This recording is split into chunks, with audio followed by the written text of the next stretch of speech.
ओम शांति। आज हम बाबा की 4/1/2024 की मुरली का सार सुनेंगे। बाबा कहते, मीठे बच्चे, मुख्य है याद की यात्रा। मीठे बच्चे, मुख्य है याद की यात्रा। याद से ही आयु बढ़ेगी, विक्रम विनाश होंगे। याद से ही आयु बढ़ेगी, विक्रम विनाश होंगे। याद में रहने वालों की अवस्था बोलचाल बहुत फर्स्ट क्लास होगा। याद में रहने वालों की अवस्था बोलचाल बहुत फर्स्ट क्लास होगा।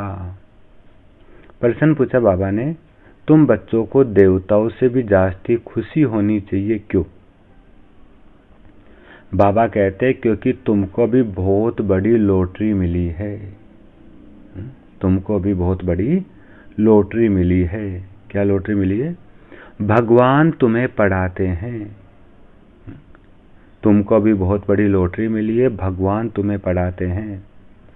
सत्युग में देवता देवताओं को पढ़ाएंगे, यहाँ मनुष्य मनुष्यों को पढ़ाते हैं, लेकिन तुम आत्माओं को स्वयं परमात्मा पढ़ा रहे हैं। मुरली किसकी है? डायरेक्ट शिव बाबा की सुनाई हुई। तो तुम बच्चों को डायरेक्ट परमात्मा पढ़ा रहे हैं। तुम अभी सौदर्शन चक्रधारी बन रहे हो।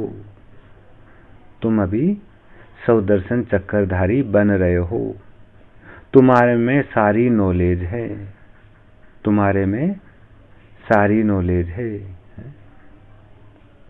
देवताओं में ये नॉलेज नहीं है। तुम्हारे में सारी नॉलेज है, देवताओं में नॉलेज नहीं है, चक्कर की नॉलेज नहीं है। और गीत है आज बाबा का, जाग सजनिया जाग, नवयुग आया की आया।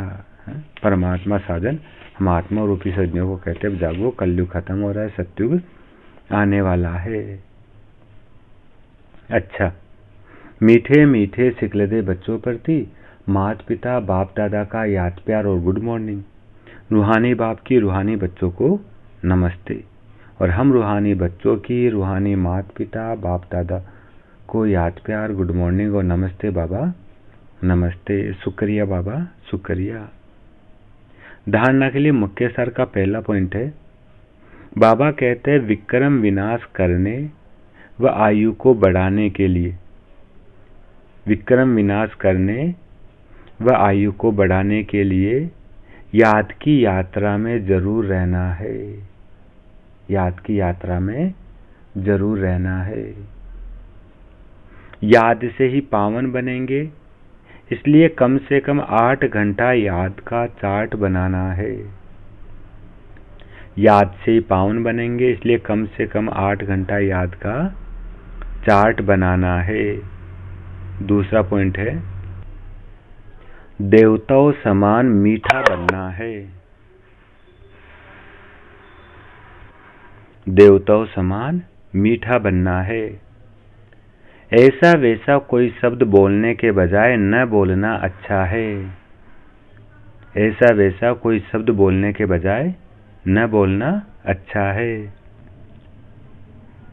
रूहानी व स्थूल सर्विस करते बाप की याद रहे तो अहो सौभाग्य। रूहानी व स्थूल सर्विस करते बाप की याद रहे तो अहो सौभाग्य। रूहानी सर्विस ज्ञान सुनाने की सेवा, स्थूल सर्विस कर्म करना, दोनों में बाप की याद रहे तो अहो सौभाग्य। वरदान है आज बाबा का। बाबा कहते, सेवा में रहते कर्मातीत स्थिति का अनुभव करने वाले तपस्वी मूर्त भव। सेवा में रहते कर्मातीत स्थिति का अनुभव करने वाले तपस्वी मूर्त भव। तपस्वी मूर्त कौन है? जो सेवा करते, कर्म करते भी कर्मों के प्रभाव से मुक्त रहे।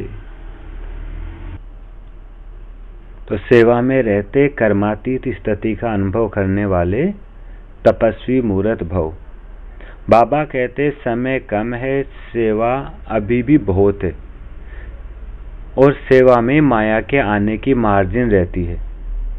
सेवा में स्वभाव संबंध का विस्तार होता है, स्वार्थ भी समाया होता है, उसमें थोड़ा सा बैलेंस कम हुआ तो माया नया नया रूप धारण करके आएगी। इसलिए सेवा और सब स्थिति के बैलेंस का अभ्यास करो। मालिक हो कर्मेंद्रियों रूपी कर्मचारियों से सेवा लो।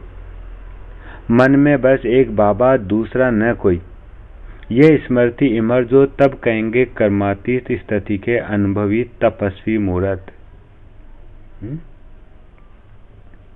एक बाबा, दूसरा न कोई, ये स्मृति इमर्ज हो, तब कहेंगे कर्मातीत स्थिति के अनुभवी तपस्वी मूर्त। और आज का स्लोगन है बाबा का। बाबा कहते कारण रूपी नेगेटिव को समाधान रूपी पॉजिटिव बनाओ। कारण रूपी नेगेटिव को समाधान रूपी पॉजिटिव बनाओ। और आज का सोमान है मैं फरिश्ता हूं। कौन सा फरिश्ता? आज शांति का फरिश्ता। मैं शांति का फरिश्ता हूं। सदा शांत रहने वाला, शांति का संदेश देने वाला मैं शांति का फरिश्ता हूं। शांति से हर कर्म करने वाला, शांति के वाइब्रेशन फैलाने वाला मैं शांति का फरिश्ता हूं। अभी 2 मिनट इसी सत्य में बैठेंगे। मैं शांति का फरिश्ता हूं।